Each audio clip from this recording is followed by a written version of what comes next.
Hola, ¿cómo están? En esta tarde lluviosa de día sábado vamos con la última clase de la semana y es sobre congruencia de triángulos. Si escuchan ruido es la lluvia. Hay mucha lluvia y viento hoy día, así que por eso se escucha mucho ruido. Eh, la congruencia de triángulos ya lo habíamos hablado un poquito antes y dijimos que dos triángulos son congruentes si sus lados correspondientes son congruentes y sus ángulos interiores correspondientes tienen la misma medida, es decir, son exactamente iguales. Cuando hablamos de congruencia de figuras, hablamos de que son exactamente iguales.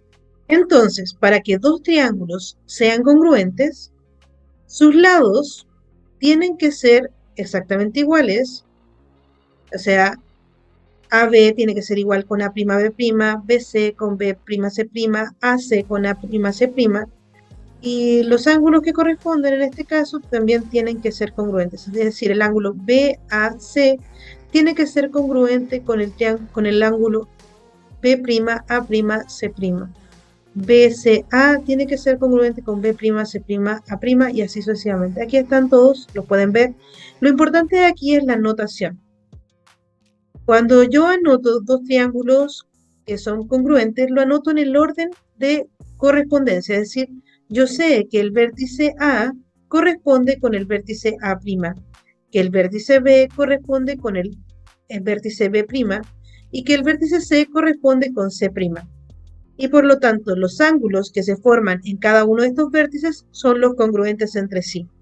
Por lo tanto, puedo volver desde esta forma de anotar la congruencia hacia saber qué lados y qué ángulos son los congruentes, o más bien los correspondientes, porque siendo congruentes, los lados y los ángulos van a tener la misma medida. Obviamente, no siempre es necesario eh, verificar que todos los lados sean iguales o que todos los ángulos sean iguales para poder saber que son congruentes, porque hay elementos que ya podemos sacar de otras maneras. Entonces aparecen los criterios de congruencia de triángulos, que son tres los básicos y dos los particulares, ¿ok? Los tres básicos son los que se tienen que aprender y que nunca se les pueden olvidar jamás, nunca jamás.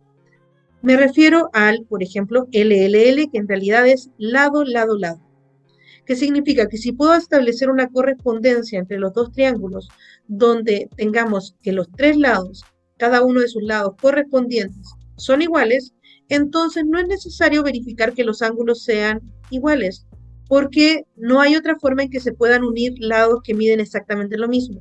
Siempre van a formar ángulos de la misma medida.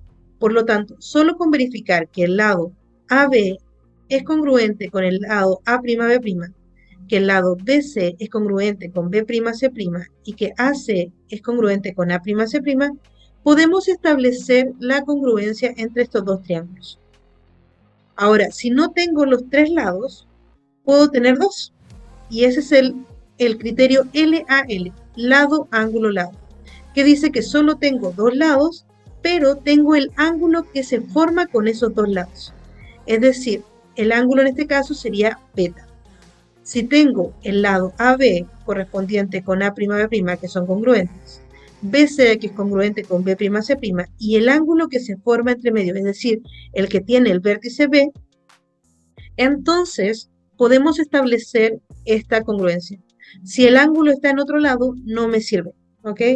Solamente cuando es el ángulo que está entre los lados congruentes. ¿Por qué? Porque como esta abertura siempre se va a mantener igual, entonces los ángulos que se formen en estos dos van a ser iguales.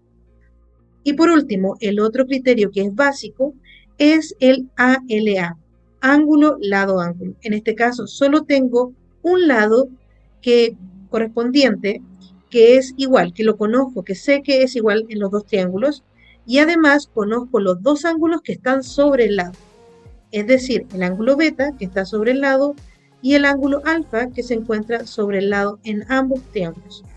Si puedo establecer esta correspondencia, donde tengo un lado AB y A'B' que son congruentes, y los dos ángulos que están sobre ellos en ambos triángulos son congruentes, entonces los triángulos son congruentes.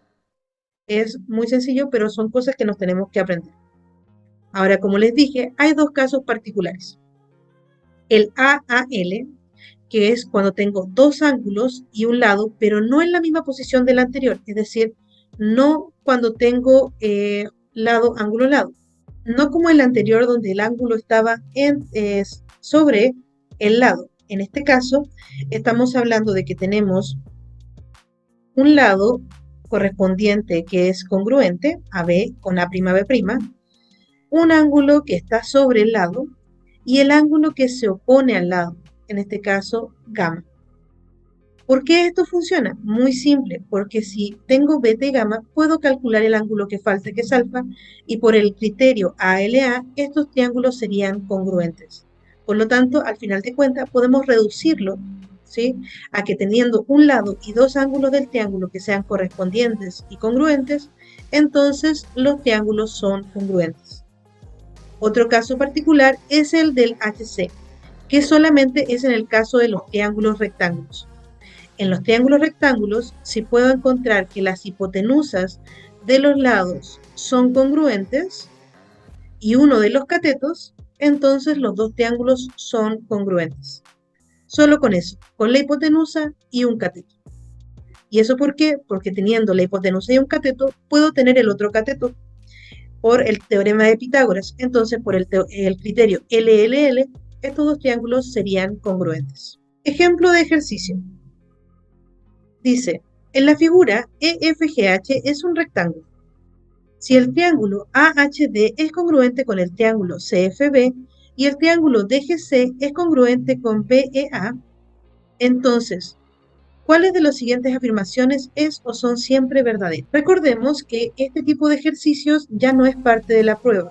Sin embargo, si lo analizamos parte por parte, nos sirve para practicar. Dice 1, el ángulo DCB es igual con el ángulo de AB, o el segmento DC es congruente con AB, y por último, el ángulo DCG es igual con el ángulo ADG. Este ejercicio viene de la PSU 2007 y es el ejercicio 36. Analicemos la información. Tenemos primero que nada que el triángulo AHD, o sea, este triángulo de aquí, es congruente con el triángulo CFB, este de acá. De lo que podemos concluir que este lado de aquí es congruente con este de aquí es congruente con y este de aquí, todo el CF, lo voy a anotar aquí, es congruente con AH, todo el lado. Eso podemos concluir por esa parte. También tenemos que el triángulo DGC, este de aquí, es congruente con BEA, del cual podemos ver que el lado DG, todo 1, 2, 3, es congruente con BE, que sería todo esto. Es lo que les decía yo de volver de esta forma. El segmento GC, o sea, este de aquí, es congruente con AE o EA, es este. Y DC es congruente con BA. Este de aquí con este de aquí. Ahí está. Es lo que tenemos hasta el momento. Entonces, ¿qué afirmaciones tenemos? Podemos verificar. El ángulo DCB,